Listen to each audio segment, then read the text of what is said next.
నొప్పి ఉందంట. కూర్చున్నాడు, కుర్చేసుకొని ప్రభు 7 రోజులకి 2 రోజులు ఉపవాస ప్రార్థన ద్వారా ప్రతిఫలం ఇచ్చే 2 లక్షలు నేను డబ్బులు గట్టక మునిపి వాళ్ళంతటా వాళ్ళే వచ్చి మీరు కట్టాల్సిన అవసరం నోట్లు చింపేసేసారు. ప్రభు ఎంత గొప్ప కార్యం చేసే ప్రభు. అయ్యా 5 రోజులు ఉన్నాడుగా, ఈ 5 రోజుల ప్రతిఫలం కూడా దయచేయమని అడుగుతున్నాడంట. ఇంకొకళ్ళు వచ్చారంట. వాళ్ళు వచ్చన్నారంట, ఏమండి దేవుడు మమ్మల్ని ఆశీర్వదించాడు పాస్టర్ గారు, మీరు చేసిన ప్రార్థన ద్వారా మా అబ్బాయికి నెలకొచ్చే సాఫ్ట్వేరు 3 లక్షల రూపాయల జాబ్ని ప్రభు ఇచ్చాడు, మీకు మేము ఇచ్చింది 1 లక్ష రూపాయలే, ఆ 1 లక్ష రూపాయలు కూడా మీరు కట్టొద్దని ఆయన నోటు చించి వెళ్ళిపోయాడట. ఏవైనా నోర్లు పెద్దగా చెప్పండి. అదే అదే అదే ఉంది మనలో రోగము. ఆ రోగాలే ఉన్నాయి. ఆ రోగాలు పోగొట్టుకోవాలి. ఏ రోగాలు? అవి స్థిరమైన రోగాలు. అవి ఆమె చెప్పాలి గట్టిగా. స్థిరమైన రోగాలు. పోనంటున్న సాతాను, నువ్వు పాస్టర్ గారు ఈరోజు నేను ఎంత నువ్వు చీపురు పట్టుకొని విదల కొట్టినా కానీ నేను మా వాళ్ళలో ఉన్నాను అంటుంది సైతాను గట్టిగా. నువ్వు పోనా అంటుంది, అదే అంటుంది. నేను పోను, ఇక్కడే ఉంటాను అంటుంది. ఉండకూడదు నువ్వు, ఆమె నీలో ఉండకూడదు సాతాను. ఆమె చెప్ప గట్టిగా, పెద్దగాలే చెప్పాలి. 3 పోయినాయి, ఇంక 4 ఉన్నాయి. ఎన్ని ఉన్నాయండి? 4 లక్షలు ఉన్నాయి. ప్రభు ఇంకా 4 రోజులు ఉన్నాను, అది మిస్ కాకూడదు అంటున్నాడంట. కుర్చీలు వేసుకుని అక్కడ కూర్చున్నాడంట బయట. వాళ్ళు వచ్చారంట, 2 భార్య భర్తలు వచ్చి, అయ్యగారు మేము పారని వెళ్ళిపోతున్నాము, వినండి, పారని వెళ్ళిపోతున్నాం, మేము మా ఇల్లు అమ్ముకున్నాము, మేము అమ్ముకుంటే మాకు చాలా డబ్బులు వచ్చినాయి, ఈ 4 లక్షల రూపాయల దశం భాగం మీకు ఇవ్వాలి కాబట్టి ఈ 4 లక్షలు మీకు ఆల్రెడీ అంతకుముందు ఇచ్చాము, మీరు మాకు కడతామన్నారు, దశం భాగం రూపంలో చెల్లించుకోండి అని వాళ్ళు వెళ్ళిపోయారట. నమ్ముతారా? అదే రోగం ఉందని చెప్పానుగా. చెప్పరు. హుషారుగా చెప్పి చేతులు పెద్ద గట్టి చెప్పండి, పెద్దగా చెప్పండి. దేవునికి స్తోత్రం, హల్లెలూయా. పెద్దగా చెప్పండి, హల్లెలూయా. అతుకు ఆ రోజున మర్దుకై ప్రార్థన చేశాడు, దేవుని సన్నిధిలో ఉపవాస ప్రార్థనలో గడిపాడు. ఉపవాసం ఉండాలి. ఈరోజు నీ కడుపుకి రోగాలు ఎందుకు వస్తున్నాయి? నీ శరీరంలో చిన్న వయసులో కొంతమంది కళ్ళజోళ్ళు పెడుతున్నారు, ఎందుకు వస్తున్నాయి? చిన్న వయసులో కొంతమంది ఏదేదో ధరించుకుంటున్నారు, చెకప్లు చేయించుకుంటున్నారు, రోగాలకు అప్పగించబడుతున్నారు, బలహీనతలకు అప్పగించబడుతున్నారు. నీకు దేహ విమోచన కలగాలంటే నీ కడుపుని ఆకలితో ఉంచాలి. ఆమేన్. దేహ విమోచన నీకు కలగాలంటే వారములో 1 రోజు నువ్వు ఉపవాసం ఉంటే సాతాను నీ మీద జయము పొందలేడు. నువ్వు దేవుని బిడ్డవు కాబట్టి. ఆమేన్. గట్టిగా చెప్పాలి. దేవునికి స్తోత్రం. ప్రార్థన ఉన్నప్పుడు శోధిస్తాడు సాతాను. వినండి, శోధిస్తాడు. భర్త ద్వారా శోధన రావచ్చు, అటు పిల్లల ద్వారా శోధన రావచ్చు, లేకపోతే నిద్ర ద్వారా శోధన రావచ్చు. నువ్వు ఉపవాసం 1 రోజు ఉపవాసం ఉండి ప్రార్థన చేసుకోబోతున్న సమయంలో నీళ్లు పోసుకొని తలంటు స్నానం చేసి శుభ్రంగా బలిపీఠం దగ్గరికి బైబిల్ తీసుకుని వస్తుంటే ఒక తల్లి ఒక తమ్ముడు ఇద్దరు ఫోన్ చేశారు. అన్నా, పాస్టర్ అన్నా, కుటుంబ సమస్యలు అని అన్నారు. నా ఉపవాస ప్రార్థన ఎటుపోయింది తెలియదండి. వాళ్ళకి పరిష్కారం చేశాక సాయంత్రం 4 అయిందండి. నేను అప్పుడు గ్రహించా, ఇప్పుడే పంపించాడు సాతానుకి. ఎంత టాలెంటెడ్ యేసయ్య. సెల్ ఫోన్ స్విచ్ ఆఫ్ చేసుకుంటాను ఉపవాసం ఉన్నప్పుడు, భయపడ్డాక. ఆమె చెప్పండి గట్టిగా. పోయిన రోజు మరలా తిరిగి వస్తుందా? పోయిన సమయం మరలా తిరిగి వస్తుందా? పోయిన అవకాశం మరలా తిరిగి వస్తుందా? పోయినటువంటి కృప మరలా తిరిగి వస్తుందా? ఈ రోజున సెల్ ఫోన్ ద్వారా చాలామంది జీవితాలను సాతాను సురుకుగా బాంబు వేయకుండా, పిస్టల్ పెట్టి, బుల్లెట్ పెట్టి కాల్చకుండా సింపుల్గా చేతిలో పెట్టి సెల్ ఫోన్ ద్వారా సాతాను ఈ రోజున కుటుంబాలని పాడు దెబ్బగా మార్చాడు. ఇది నగ్న సత్యం. ఆమెను చెప్పు గట్టిగా, పెద్దకి చెప్పు, చేతులు చాపి మరొకసారి చెప్పు. ప్రైజ్ లాడండి. ఒక సెల్ ఫోన్లో మాట్లాడు, ప్రైజ్ లాడండి, దేవుని మహిమ కలిగిన కాక, దేవునికి స్తోత్రం. మేము మా బ్రదర్స్, మా సిస్టర్స్, మా ఫాదర్స్, మా మదర్స్, మేమంతా ఒక పాట రాసామండి, జీసస్ పాటేనండి అని చెప్పి నేను అనుకున్నా. ఎంత మంచి పాట, ఎంత జీసస్ పాట అనుకున్నా. మళ్ళా 2 రౌండ్లకు వస్తుంటే భార్య భర్తలు పార్కులుండి డ్యాన్స్ చేస్తున్నారు సినిమా పాటలకి. మరలా 3 రౌండ్లకు వస్తుంటే చేపల కర్రీ ఇలా వండాలని ఒక సినిమా పాట పెట్టి తిప్పుతుంది, గరిటె పట్టుకునేలాగా. సాతాను ఎక్కడున్నాడండి? మీ చేతిలోనే ఉన్నాడు, మీ సెల్ ఫోన్లో ఉన్నాడు. ఆమె చెప్పు గట్టిగా, పెద్దగా చెప్పు, గట్టిగా హుషారుగా చెప్పు, నోరు తెరిచి పెద్దగా చెప్పు, పెద్దగా చెప్పు. ఈ రోజున ప్రభు వాక్యము నీతో నాతో బోధిస్తుంది. ఏమని బోధిస్తుందో తెలుసా? శత్రువైన సాతాన్ని ఓడించుటకు నువ్వు మోకాటి ప్రార్థన జీవితము కావాలి, దానితో కూడి ఉపవాసం ఉండాలి. అది యవనస్తులు ఉన్నారు, ఇదిగో వీళ్ళు ఉన్నారు, యవన బిడ్డలందరూ. ఏదక వాళ్ళ అమ్మోళ్ళు దిట్టగా కొనిచ్చారు, దండిగా కొనిచ్చారు. వాళ్ళకి లేకపోయిన పాపం ఇలా కొనిచ్చారు. పెద్ద పెద్ద సెల్ ఫోన్లు కొనిచ్చి చేతులు పెట్టారు, నమ్మి వీళ్ళని నమ్మి. మరి వీళ్ళు ఏం చేస్తున్నారు? ప్రార్థన చేస్తున్నారా? లేదు, ప్రార్థన లేదు. నేను కనిపెట్టి ఇక్కడ రోజు యవన పిల్లలందరి కొరకు ప్రార్థన చేస్తాను. ఒక్కళ్ళు కూడా ప్రార్థన ఆత్మ లేదు. మరి ఈ రోజైనా వాళ్ళు ప్రార్థన ఆత్మతో నింపబడి దానియేలు వలె సింహాల బోన్ని ముయించే వారికి ఉండాలి బ్యాచ్ అంతా. వాళ్ళు చెప్పట్లేదు చూడు, స్తోత్రాలు పెద్దగా చెప్పండి, చేతులు పెద్దగా చెప్పండి. హల్లెలూయా, దేవునికి స్తోత్రం, హల్లెలూయా. చేతులు చాపి గట్టిగా చెప్పండి, హుషారుగా చెప్పండి. ఉపవాస ప్రార్థన చేయి ఓ యవనస్తుడా, ఓ యవనస్తురాలా.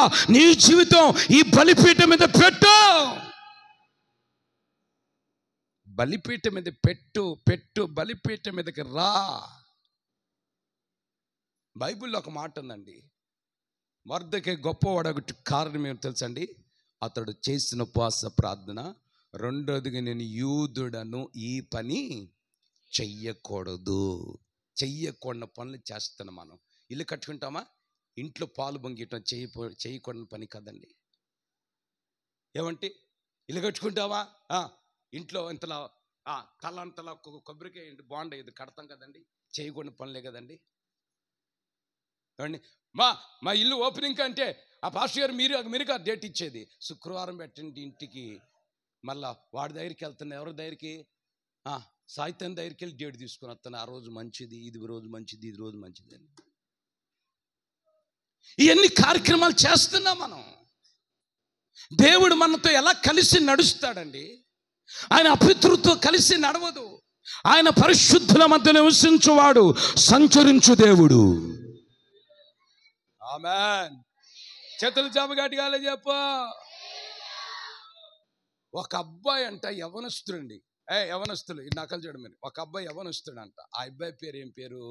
యెహోషువ అనేటువంటి ఒక యవనస్తుడు ఉన్నాడు బైబిల్లో. యెహోషువ అని ఒక యవనస్తుడు ఏనండి, తన కీర్తి దేశమంతట వ్యాపింపచేసెను ప్రభు. ఆమేన్. ఏంటి యెహోషువ కీర్తి దేశమంతటా ప్రభు ఎందుకు వ్యాపింపజేశా అంటే, ఇజ్రాయెల్ ప్రజలకి యెరికో గోడలు అడ్డుబండగా వచ్చినప్పుడు, యెరికో కోట గోడలు అడ్డుబండగా వచ్చినప్పుడు, యెరికో కోట గోడలను జయించుటకు వాళ్ళు స్తోత్రం ప్రభుని స్తుతించి కేకలు వేసినప్పుడు, 7వ రోజున సేవకులు బోర్ల ఊదినప్పుడు యెరికో కోట గోడలు కుప్పగొల్చబడ్డాయి. కట్టు చప్పట్లో. ఎప్పుడైతే యెహోషువ ముందుకు నాయకుడిగా నడిపించబడుతూ దేవుని యెరికో కోటగోడలు, సాతాను కోటగోడలు అడ్డుబండగా వచ్చినప్పుడు స్తుతిముతో వాళ్ళు దేవుని మహిమపరిచారు. యెరికో కోటగోడలు కూల్చబడ్డాయి. రోగాలు కోటగోడలు కూల్చబడతాయి. నీ కన్నీటి కోటగోడలు కూల్చబడతాయి. నిన్ను ఏదిస్తున్నటువంటి అప్పులు పెడదని కోటగోడలు కూల్చబడతాయి. నిన్నెంటాడుతున్న దుష్ట శక్తుల సమూహమంద కోటగోడలు ఈ యొక్క పునరుద్ధాన ఆరాధనలో స్తుతించుచుండగా, కీర్తించుచుండగా, బోర్ల పట్టుకొని ఊదుచుండగా కూల్చబడతాయి. ఆమేన్. నీ ముందున్న ప్రతి కోటగోడ కూలిపోతుంది. నీ ముందున్న ప్రతి అడ్డుమనలు కూల్చబడతాయి. సాతాను కూల్చబడతాడు. ఆమేన్. సాతాను కోటగోడలన్నీ కూల్చబడితే అప్పుడు అడుగుతుంది, ఏంటి సాతాను ఇంత పెద్ద పెద్ద నెత్తున కోటగోడలు కూలిస్తే అన్నీ కూడా దేవుడే, ఈ దేవుని బిడ్డల ద్వారా కూల్చేసేసారు. ఇది ఎవరికి ఘనత అంటే ఎవరికండి? యెహోషువ అనేటువంటి వ్యక్తి కీర్తి దేశమంతటి వ్యాపింపజేసును. దేవుడి యెహోషువకి దేవుడు తోడై ఉన్నాడు. నువ్వు స్తుతిస్తూ ఉంటే దేవుడు నీకు తోడై ఉంటాడు. చేతులు చప్పగట్టిగా హల్లెలూయా. నువ్వు యేసు రక్తాన్ని ధ్యానం చేస్తే దేవుడు నీకు తోడై ఉంటాడు. నీ చేతులకి మట్టి అంటకుండా దేవుడు చేస్తాడు. అర్థమవుతుందండి? నీ చేతులకి మట్టి అంటకుండా నువ్వు నోటితో స్తుతి స్తోత్రం అని ఎప్పుడైతే ప్రభును స్తుతిస్తావో అపవాది కోటగోడలు కూల్చబడతాయి. కూల్చబడిన తర్వాత ఇప్పుడు చెప్తాను, యెహోషువ కీర్తి ఎలా ఉందండి? అతని గురించి దేశమంతా చెప్పరే, యెహోషువ అంటారా, వాళ్ళ దేవుని బిడ్డలు నడిపించిన నాయకుడు అంటారా, ఆయన కీర్తి దేశమంతటా చెప్పుకుంటే ప్రభు సహాయం చేశాడండి. కారణం యెహోషువకి యవనస్తులు ఎన్ని ఎలా అబ్బినాయండి?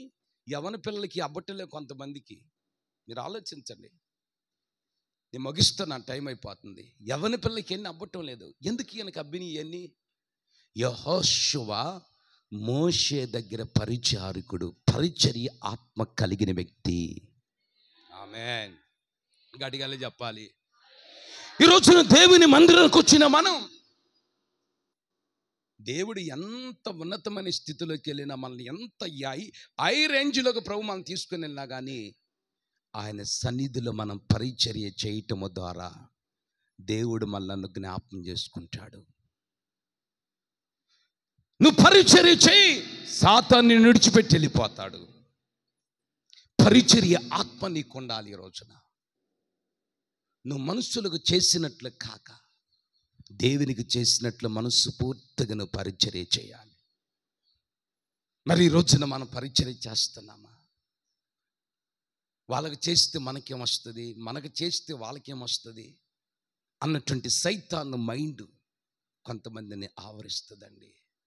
నువ్వు ఎవరికి చేసినా, నేను ఎవరికి చేసినా, ఏది చేసినా మనం దేవునికే చేస్తున్నాం. ఆ పరిచర్య ఆత్మ కలిగి నువ్వు ఆ పరిచర్య చేయటం నువ్వు ప్రారంభిస్తే దేవుడు తప్పనిసరిగా నీ పని చేయటం ఆయన ఆరంభిస్తాడు. కొట్టు చప్పట్లో దేవునికి స్తోత్రం. హల్లెలూయా, హల్లెలూయా. నువ్వు పరిచర్య చేయి దేవుని కొరకు. నీ ఇంటి పనులు, నీ ఇంటి అవసరాలు, నీ ఇంటి సమస్యలు నెత్తిని వేసుకొని కృంగిపోయి కృమిలిపోతున్నావే, ఏ రోజైనా దేవుని పని విషయమై నువ్వు ఆలోచించావా? ఏ రోజున దేవుని యొక్క ప్రార్థన విషయమై నువ్వు ఆలోచించావా? ఏ రోజున దేవుని కార్యాల విషయమై నువ్వు ఆలోచించావా? ఏ రోజున దేవుని యొక్క అద్భుతాల విషయమై నువ్వు ఆలోచించావా? సహోదరు ఉందండి, వాళ్ళ బంధువులు ఎవరికి ఏ జబ్బున్నా వినండి, నాకు మొట్టమొదటిగా ఫోన్ చేసి, అన్న ప్రార్థన పెట్టిన వాళ్ళు కూడా మందిరానికి వస్తారు, వాళ్ళు రాకుండా రోగాలన్నీ పోతాయి అన్న. తన భర్త ఎలాంటి తెలుసా? త్రాగుబోతు. మీరు వినండి, త్రాగుబోతు. ఎంత త్రాగుబోతు అంటే అంత త్రాగుబోతు. భార్యని పట్టించుకోడు, పిల్లల్ని పట్టించుకోడు. ఆ స్థితిలో కూడా తన భర్త వైపు చూడక, దేవుడు నన్ను బ్రతికించిన ఉద్దేశం వేరు, దేవుడు నన్ను ఏర్పరచుకున్న ఉద్దేశం అని తన బంధువులు ఎవరున్నా కానీ సేవకులను తీసుకొని వెళ్ళి తాను ఉపవాస ప్రార్థన పెట్టించి అక్కడ దేవుడు మాట్లాడినంత వరకు ఆ సహోదరుని నిద్రబాదు. అదొక పరిచర్య అండి, అదొక ఘనమైన పరిచర్య. ఇంచుమించుగా అలా చేయటం ద్వారా ప్రాణాలు పోతున్న కుటుంబాలను 3-4 కుటుంబాలను దేవుని మందిరాన్ని నడిపించేటట్టుగా ప్రభు సహాయం చేశాడు. ఆమేన్. చేతుల చాపి గట్టిగా చెప్పు. ఈ రోజున దానికి ఏమండి, కొంతమంది మనం అది చేయలేము ఇది చేయలేము అనుకుంటామండి. దేవుని పని ఏ రూపంలో నువ్వు చేయొచ్చండి. పరిచర్య తగినంత మట్టుకే యెహోషువ పరిచర్య చేశాడు కాబట్టి దేవుడు అతని కీర్తిని దేశమంతటి వ్యాపింపచేసెను. ఆమేన్. రెండోదిగా ఆత్మ పొందినవాడు అని ఉంది యెహోషువ. ఏముందో చూడండి, ఏముందో చూడండి ఒకసారి మీ బైబిల్ ఓపెన్ చేయండి. సంఖ్యాకాండము, చేతులు చాప గట్టిగా మీరు అలా చెప్పండి. సంఖ్యాకాండము లేదా యెహోషువ ఎవరు? ఆత్మను పొందినవాడు, నూను కుమారుడిని.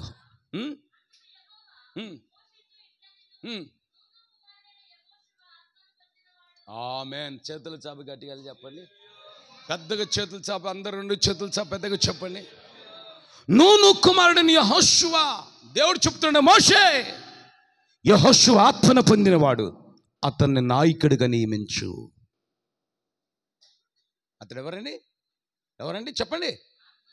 ఆత్మను పొందినాడు. మరి ఇప్పుడు నువ్వు ఆత్మను పొందేవలేదు, నాకు ఇది ఖచ్చితంగా చెప్పు, స్ట్రైట్గా లెవెల్గా చెప్పు. నువ్వు ఆత్మను పొందావా? ఏం పొందావు? మరి నువ్వు ఏం పొందుకొన్నా చెప్పు. దేవుని మందిరానికి వచ్చినప్పుడు నువ్వు ఆశీర్వాదం పొందుకోవటం కాదు. దేవుని మందిరానికి వచ్చినప్పుడు నువ్వు ఆరోగ్యం పొందుకోవటం కాదు. దేవుని మందిరానికి వచ్చినప్పుడు కృప పొందుకోవటం కాదు. దేవుని సన్నిధికి వచ్చినప్పుడు దేవుని యొక్క గొప్పతనం పొందుకోవటం కాదు. కానీ నీ జీవితంలో యెహోషువ వలె ఆత్మను పొంది ఉన్నావా? చెప్పండి. ఆత్మను నువ్వు పొంది ఉన్నావా? ఆత్మచేత నింపబడుతున్నావా? చెప్పండి. ఆత్మను నువ్వు పొందావా? ఎందుకు ఆత్మను పొందలేకపోతున్నావు?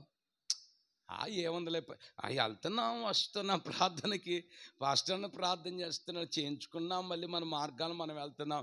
ఈ 6 రోజులు మన ఇష్టానుసారం మనం జీవించవచ్చు, మళ్ళీ 7వ రోజున దేవుని సన్నిధికి వస్తే ఏదో అన్నట్లు కాదండి. మనం మీ యవ్వన పిల్లలు ఉన్నారు, యవ్వనస్తులు ఉన్నారు, మీరున్నారు, మీ కుటుంబ సభ్యులు ఉన్నారు. మీరు ఆత్మను పొందిన వారైతే దేవుడు మీతో ఉండటమే కాదు, మీ కీర్తి మీ పేటంతా వ్యాపింపచేస్తాడు. పలాని స్థలములో పలాని చర్చికి వెళ్ళే విశ్వాసులు ఉన్నారు, వాళ్ళు ఈ విధంగా దీవించబడ్డారండి అని అందరూ చెప్పుకుంటారు. పలాని స్థలములో పలాని కుటుంబ సభ్యులు ఉన్నారండి, వాళ్ళు ఈ టైంలో వెళ్తే ప్రార్థనలు ఉంటారని అందరూ చెప్పుకోవాలి. అది కీర్తి. నువ్వు ఆత్మను పొందిన వ్యక్తిగా ఉన్నావా? ఆత్మను పొందకుండా జీవిస్తున్నావా? చెప్పండి. ఆత్మ లేకుండా నువ్వు భక్తి చేయటం వల్ల ఆ భక్తిలో ఉన్న శక్తి నువ్వు పొందుకోలేవు. ఆమేన్. ఏందోలన్నా ఆత్మ అంటే వాళ్ళు ఎగురుతున్నారన్నా, వీళ్ళు మాట్లాడుతున్నారన్నా, మాకు అర్థం కావట్లేదు కదా. కళ్ళు మూసుకొని మనోనేత్రాలు వెలిగించుకొని నువ్వు చప్పట్లు కొట్టి నువ్వు అభిషేకముతో నిండుకుంటే దేవుడు నిన్ను ఆత్మతో నింపుతాడు. నువ్వు ఆత్మతో నింపబడటము నీ యొక్క జీవితంలో ఒక వరముగా ఎంచుకోవాలి. ఆమె చెప్పు గట్టిగా, పెద్దగా చెప్పు. తప్పనిసరిగా నువ్వు పరిశుద్ధాత్మను పొందాలి. నువ్వు ఆత్మచేత నింపబడాలి, ఆత్మచేత నడిపించబడాలి, ఆత్మ ద్వారా కార్యాలు చేయాలని ప్రభువుని ఏడుకోవాలి. చరిత్ర నిలిచిపోయే భక్తి చేశారు భక్తులు. భక్త సింగ్ గారు, ఆమేన్. చరిత్ర నిలిచిపోయే భక్తి చేశారు దినకరణ గారు. చరిత్ర నిలిచిపోయే భక్తి చేశారు జాన్ వెస్లీ. చరిత్ర నిలిచిపోయే భక్తి చేశారు అగస్టిన్ గారు. చరిత్ర నిలిచిపోయే భక్తి చేశారు లోథరన్ గారు. చరిత్ర నిలిచిపోయే భక్తి చేశారు మన తరములో దైవజనులు యేసన్న గారు. మన తరములో మరి నువ్వే భక్తి చేస్తున్నావు? గాలికి కొట్టుకొని పోయి భక్తి చేస్తున్నావా? ఏమండి? లేకపోతే ఆకాశానికి ఏమండి ఎల్లకుండా భక్తి చేస్తున్నావా? ఆకాశాన్ని నీ ప్రార్థన ఎల్లకుండా భక్తి చేస్తున్నావా? ఒక దైవజనుడు సాక్షి పడి వాళ్ళ అమ్మగారికి అంట భయంకరమైన క్యాన్సర్ జబ్బంట. చంటి పిల్ల ఎలా పుడితే ఆ పిల్లకి పాలిస్తే క్యాన్సర్ వచ్చిందని చెప్తే, బ్లడ్ క్యాన్సరు, ఆ తల్లి వినండి, ఆ తల్లి ఈ చిన్న బిడ్డని వేరు చేసేసారు. ఆ తల్లి ఆ బిడ్డను చూసుకొని దూరంగా ఉండి ఏడుస్తూ, నా బిడ్డకి నేను పాలిస్తే చిన్న బిడ్డ కూడా క్యాన్సర్ వచ్చిద్దేమని ఆ తల్లి 1 కేజీ బియ్యం ఇచ్చి ఒక షాప్ దగ్గర పంపించిందంట. బడ్డీ షాప్ దగ్గర పంపిస్తే ఆ కేజీ బియ్యం తీసుకొని ఏం కావాలని ఆవిడని అడగమంటే ఒక బ్లేడ్ తీసుకురామని చెప్పిందంట. ఆ బ్లేడ్ తీసుకుని వస్తే ఆ తల్లి క్యాన్సర్ నా బిడ్డకు వచ్చింది, నా బిడ్డను నన్ను ఏరు చేశారు, పాలు కూడా వెళ్ళిన స్థితి అని ఆ బ్లేడ్ తీసుకొని కడుపంతా కోసుకుంటే పేగులన్నీ బయటకు వచ్చేసినాయి అంట. పేగులన్నీ బయటకు వచ్చేసినాయంట. ఆ పేగుల మధ్యలో ఇన్ఫెక్షన్ అయిపోయి ఇక 1 గంటకు చనిపోతాంగా ఆ చిన్న బిడ్డను చూసుకుని 1 గంటకు చనిపోతాను సమయంలో అనుకుందంట, ప్రభువా నాయనా, నేను చచ్చిపోయినా బాధ లేదు, కానీ ఇదిగో చిన్న పసికందు ఉన్నాడు చూడు, ఈ చిన్న బిడ్డ, వాడు ఆరోగ్యకరంగా ఉండాలి, నీ నామములో నీ పరిచారకుడిగా మార్చు ప్రభువా అని ఆత్మతో నింపబడి ప్రార్థన చేసుకుందట. ఆమేన్.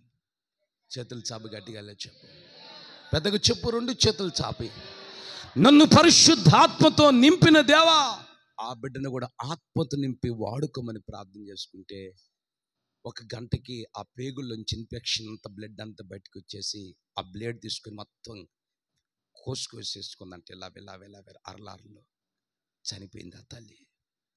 ఆ బిడ్డ బ్రతికి ఈ రోజున అనేకులకు గొప్ప సేవకునిగా మార్చబడ్డాడు. ఆ దైవజనుడు ఆ సాక్ష్యం చెప్తుంటే కళ్ళం నీళ్లు కారిపోయినాయి. ఈ రోజున మన జీవితాలు ఎలా ఉన్నాయి? ఏదో 3 పూట్ల అన్నం తింటున్నాం, వెళ్తున్నాం, వస్తున్నాం, నడిపించబడుతున్నాం, కార్యక్రమాలు జరుగుతున్నాయి అని కాదండి. ఈ రోజున వాక్యం చెప్తుంది, యెహోషువ ఆత్మను పొందినవాడు, నువ్వు కూడా ఆత్మను పొందిన వ్యక్తిగా మార్చబడాలి. తప్పనిసరిగా పరిశుద్ధాత్మను పొందుకొని ఆయన సన్నిధిలో నువ్వు యెహోషువలే మార్చబడును గాక. కట్టు చప్పట్లో హుషారుగా చప్పట్లు కొట్టి ప్రభును మహిమపరచండి. దేవుని ఆత్మ చేత నింపబడాలి, నిండు కావాలి. ఆమేన్. హుషారుగా గట్టిగా చెప్పు, పెద్దగా చెప్పు. అందుకే యెహోషువ కీర్తి దేశమంతటి వ్యాపించింది. దేశమంతటి గొప్పగా చెప్పుకున్నారు. యెహోషువ ఎవరో? పరిచారకుడు, పరిచర్య ఆత్మ. ఈ రోజున కొంతమంది మన పరిచర్యలు ఉన్నాయండి, మనకి పరిచర్య లేకుండా లేదండి. నేను ఒక చర్చికి వెళ్తే, అయ్యా పాస్టర్ గారు, ఈ చర్చిలో 40 మందికో 50 మందికో 60 మందికో జీతాలు ఇస్తారు, ఇక్కడ పాస్టర్ గారు ఓవర్గా చేసే వాళ్ళు ఎవరు లేదు అన్నారు. నేను చాలా సంతోషించాను. మా విశ్వాసులకు మేము జీతాలు ఏమీ ఇట్లేదు ప్రభువా, చక్కగా పరిచర్య చేస్తున్నారు, అయితే పరిపూర్ణ పరిచర్య చేయాలని నేను ప్రార్థన చేస్తున్నా.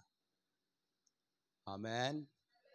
గట్టిగా చెప్పండి, మీరు అందరూ పెద్దగా చెప్పండి, హుషారుగా చెప్పండి, మరోసారి చెప్పండి. యేసుక్రీస్తు కీర్తి 4వ అధ్యాయం 24 వచ్చిన మత్తయి సువార్తమానం.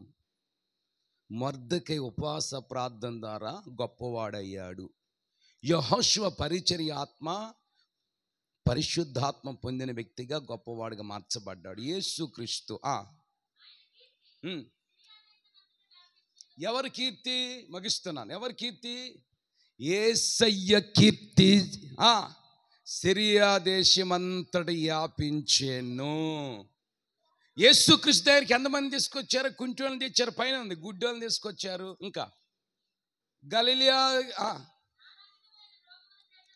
నానా విధములైన రోగముల చేత బాధపడుతున్న వారు, దైవశక్తుల చేత పీడించబడుతున్న చందర రోగము కలిగిన వారు, ఇంకా పక్షవాయు వ్యాధి కలిగిన వారు, ఇంకా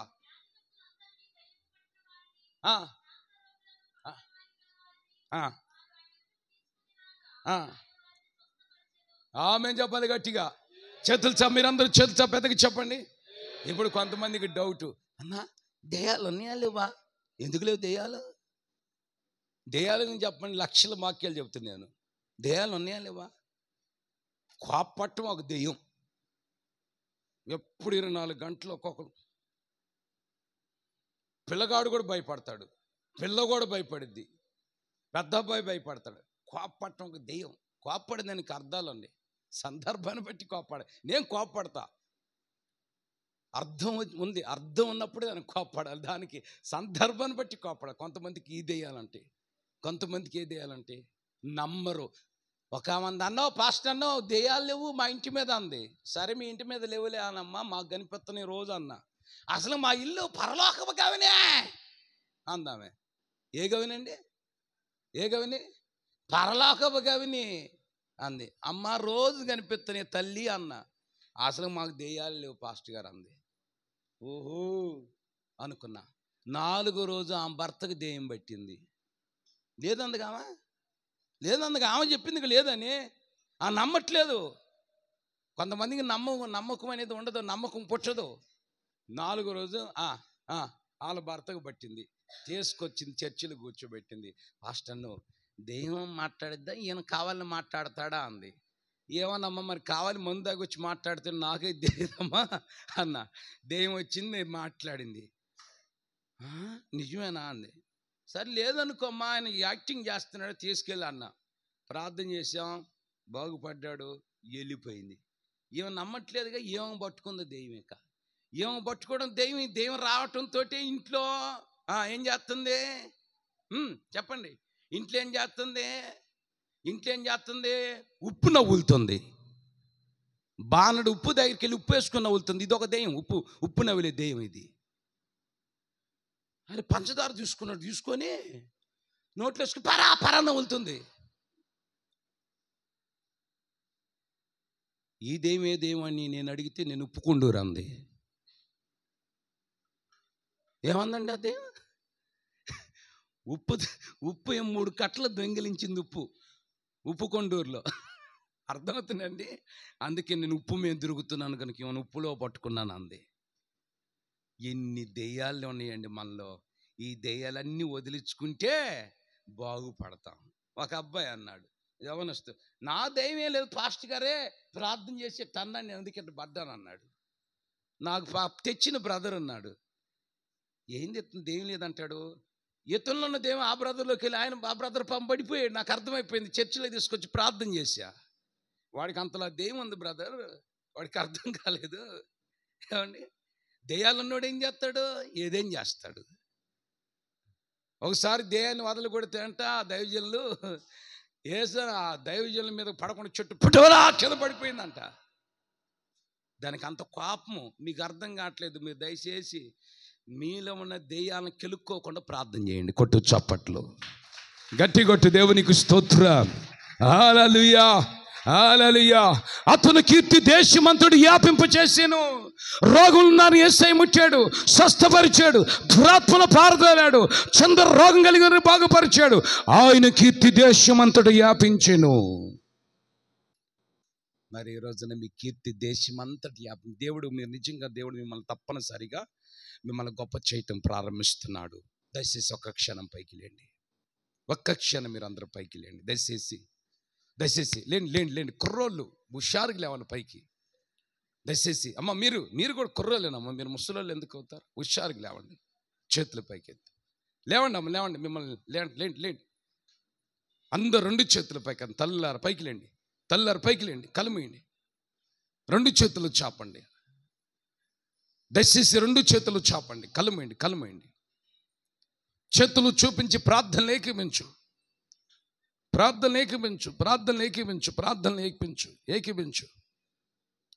2 చేతులు చాపు. అందరూ ప్రార్థన పూర్వకంగా ఉండండి. భయముతో భక్తితో ప్రార్థన పూర్వకంగా ప్రార్థన చేసుకుందాం. చేతులు చాపు.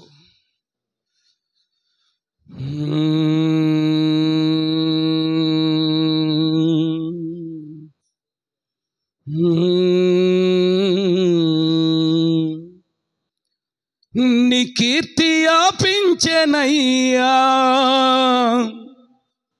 నీ స్వాస్థ్యము నైతినయ్యా.